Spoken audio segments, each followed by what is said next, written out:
po rin nagpapasalamat sa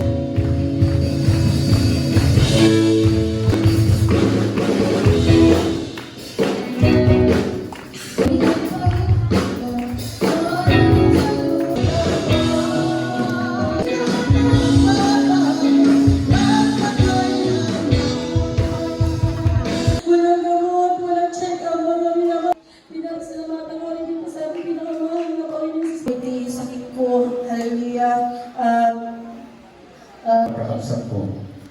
Pakayan ko. Hindi pa po nalagilala sa ating pinakababa na Panginoon Kristo na pamagitan. Pagkalagala na po noon, mga minamahal sa mga iba't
At sa oras na ng mahal at ulitin, bago pong lahat, ang pinakamatay sa pangalan ng ating pinakamahal.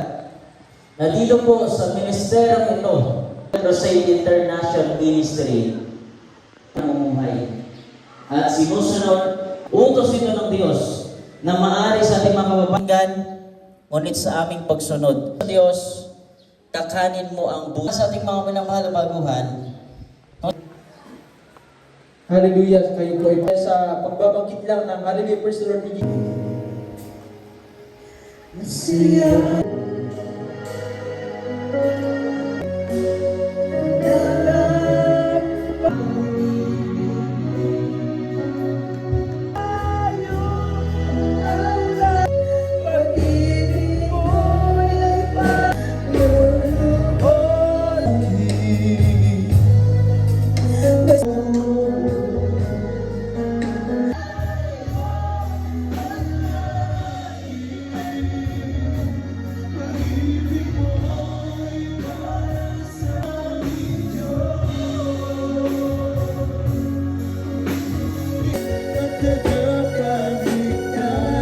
Naglinis, mga Panginoon, para po sa halang sa mga kaluluwa, mag-aaral, mga Panginoon, aming kalagay na aming panalagawain, salamat po man sa kalagitnaan, salamat po man at meron yatang gumamit sa lugar na ito, kaya ay Sabado tayo nag-umpisa at linggo. Ang Apokalipsis 20:14 at 15. At ang kamatayan at ang Hades ay binulit sa dagat-dagatang apoy. Ito ang ikalawang kamatayan. Sa mga tuwid ay ang dagat-dagatang apoy. At kung ang sino man ay hindi nasumpungang nakasulat sa aklat ng buhay, ay binulit sa dagat-dagatang apoy. Amen. Juan, Kapitulo 14, versikulo 1 hanggang 3. Huwag pagulunihanan ang inyong puso. Amen! Magsampalataya kayo sa Diyos. Magsampalataya naman kayo sa akin.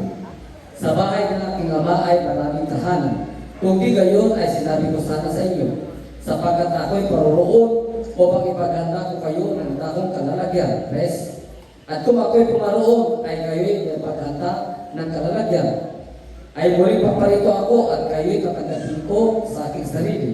Upang kung saan ako naroroon, kayo naman ay dumuon. Amen. Amen!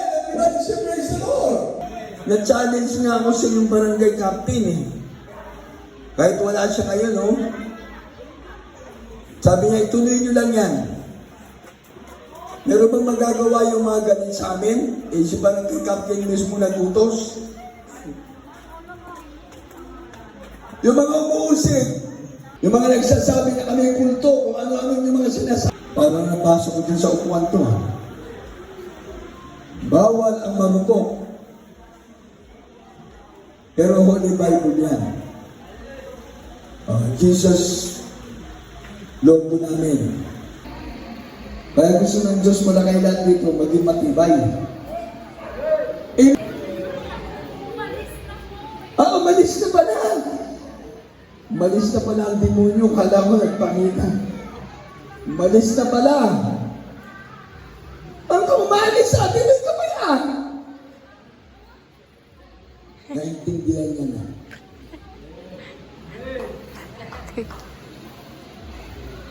Talagang galit ang demonyo. Tingnan niyo sa ramdaman po niya dyan. Inalis siya ng demonyo dito para wag makinig ang tao ng salita ng Diyos. Kaya ayaw magpakita niya ang demonyo. Kasi kung magpapakita siya, makikilala natin, mas bait na Diyos. Amen! Ang tao that thou mayest prosper, be in health, even as thy soul prospereth. Tapos sa John chapter 6, verse 44 and 46. Basa.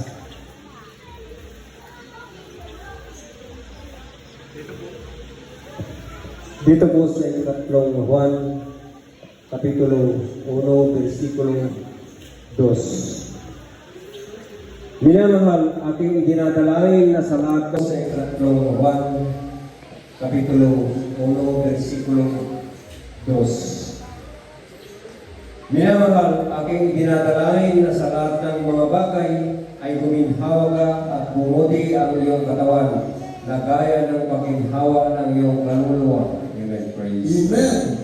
Tingnan nyo, minamahal, aking dinadalain na sa lahat ng mga bagay ay Amen! Bubuti ang iyong katawan. Lahat ng mga sakit mo, pagagaliin ng Diyos. Amen!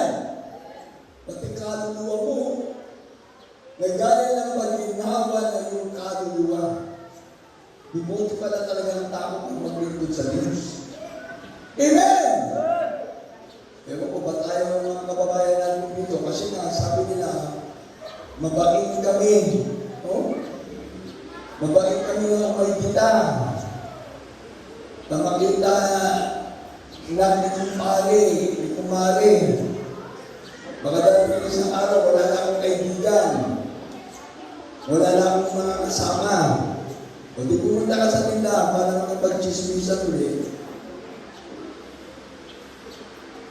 Ang pinakamagandang pag-chismisan nyo, yung paglilingkod sa Diyos. Kasi yung kabutihan ng Diyos, pag pinag-uusapan mo, sabi ng Biblia, kung saan dalawa o tatlo na nagkakatipon sa ating mahal na Panginoon ang Diyos ay nasa inyong kalagitnaan. Amen! Yun ang pag-chismisan. At 46. Walang tao makalalapit sa akin. Maliban ang amang nagsugo sa akin. Hallelujah! Ang sa kanyang magdala sa akin. Amen! At siya'y aking ibabangon sa huling araw. 46. Hindi sa sino may nakakita sa Ama, kundi yaw nang galing sa Diyos, siya ang nakakita sa Ama. Amen. Amen! Everybody say praise the Lord! Ito talaga ang salita. Kaya talagang walang mabuting gobyerno. Huwag kayo masaktan kayo mga public official. Hindi kasi kayo nagbabasa ng Biblia. Ang nilalagay ng Diyos sa gobyerno, mabuti at masama, susunod ka sa Kanya. Hintayin mo yung termino niya na matapos. O di ba ka natapos siya, pumalit ka naman, ipakita mo naman yung magagawa mo. Hindi pa natatapos yung termino, gusto agawin kagad yung nakatayo na dyan, nakaupo na dyan. Kaya kung ano nang pinapakalat sa media, ito mga kakampi ng kabila, ng mga kakampi ng kabila, o di mag-away-away na. Wala na. Ngayon, kapag ang gobyerno na biktima naman ang 666. Kasama tayo lahat ng mga ordinaryong tao. Lahat. Bakit? Susunod na dyan na ating ekonomiya. Kapag nireklamo ka ba sa gobyerno? Gobyerno may kontrol. Pagtaas ng presyo ng langis, sunod-sunuran. Pagtaas ng presyo ng pagkain, sunod-sunuran. Pati simenteryo, tataas din ang gastos. Pati pagtaas ng kuryente. Kaya nga sinabi ko, ang hindi lang tumataas yung mga unano, mga banda, huwag kayo masaktan. Kasi naman ang nakikita ko hindi tumataas yung mga unano at saka yung mga pandak. Pero gastusin ang biliin. Mataas ang mataas. Pati sapatos, tumataas din. Lapit, flat. Naging 1, 2, 3. Kasi yung unano gusto niya tumaas. Gumagamit pa na lang mataas na Sulat ng Apokalipsis, Kapitulo 13, versikulo 16 hanggang 18. At ang lahat, maliliit at malalaki, at mayayaman at mga dukha, at mga laya at ang mga alipin, ay pinagbigyan ng isang tanda sa kanyang kanang kamay o sa noo, at nang huwag makabili o makapagbili ang sinuman, kundi siyang mayroong tanda. Sa bakatuwid ay ng pangalan ng hayop o bilang ng kanyang pangalan. Dito'y may karunungan. Ang may pagkaunawa ay bilangin ang bilang ng hayop, sapagkat siya ay bilang isang tao, at ang kanyang bilang ay 666. Kita nyo, mayaman, mahirap, may pera, walang pera, may bisyo, walang bisyo. Dati ang isang araw, di ka na makakabili. Ay pinagbigyan ng isang tanda sa kanyang kanang kamay o sa noo, at nang huwag makabili o makapagbili ang sinuman, kundi siyang mayroong tanda. Sa pagkatuwid ay ng pangalan ng hayop o bilang ng kanyang pangalan. Dito'y may karunungan. Ang may pagkaunawa ay bilangin ang bilang ng hayop, sapagkat siya ay bilang isang tao, at ang kanyang bilang ay 666. Kita nyo, mayaman, mahirap, may pera, walang pera,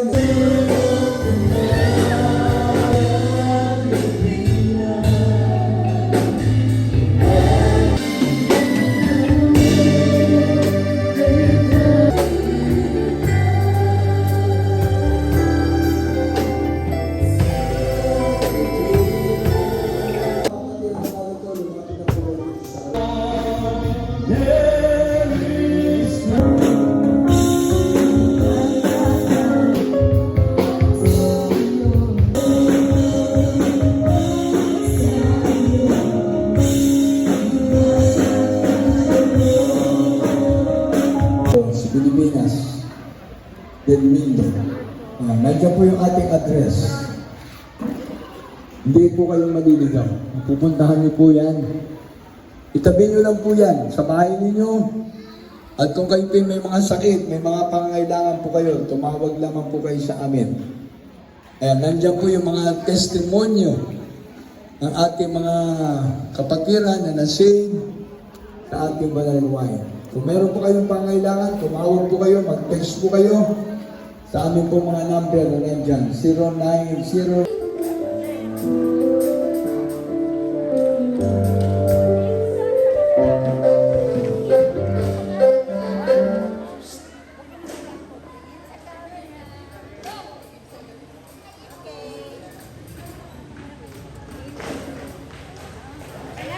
Ready ka na?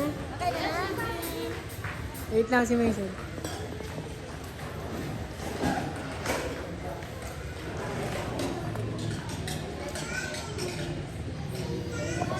Hindi na po si Mason. Oh, yun na, sige na.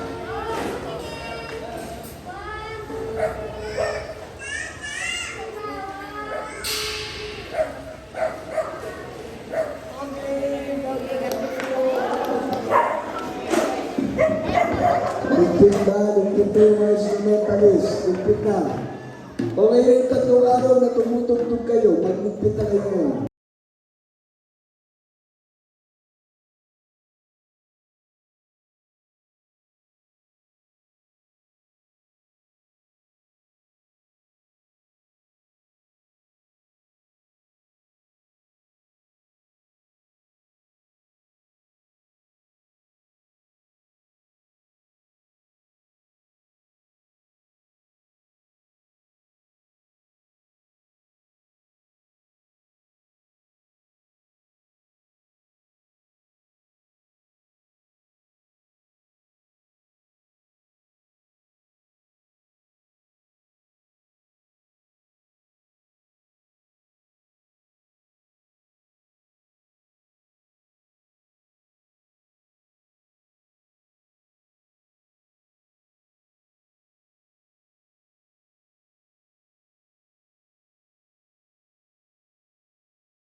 Lahat ng sasabihin mo, maniwala sana ako, hindi ako nagkasakit.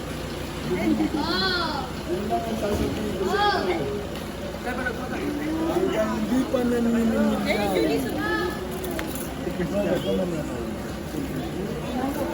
Humingi kayo, damihan nyo kaagad. Kung hindi kayo makahinga na, umiinom kayo. Malalaman nyo, yun na yung umpisa. Isipin mo, wala kang kinain. O tumingin ka ng soft drink, tumibigay ka. Busog ka. Aksudo na yun. Les, anong ito-drive mo, Les? Walang kasama? Ako na lang. Si Kuya Chris inubos mo daw yung tali dun sa ano, dun no? Yan ang masasabi ko sa inyo, hanggang hindi pa naniningil, abante lang kayo. Ang naniningil na yan, sayang naniwala sana ako,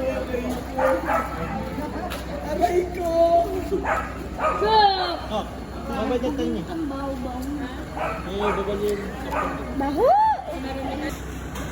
Sabi lang, yaman na kuya, oh.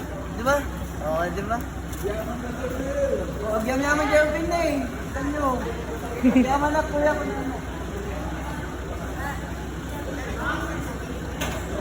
Oh, may napasaya mo dito. Oh, may sinasabi siya.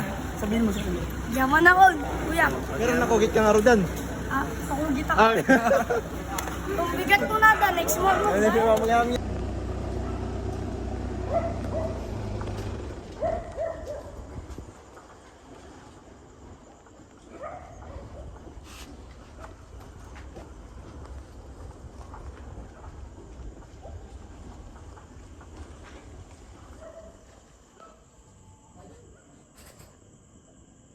Ba't namatay, Les?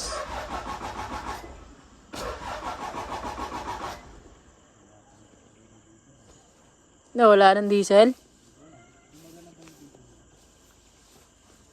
Nagpakarga ka ba kanina? Nagpa-diesel ka ba kanina? Hindi kuya.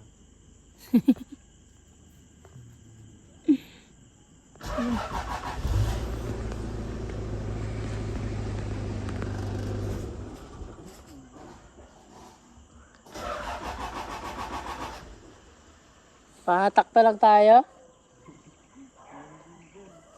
Ha?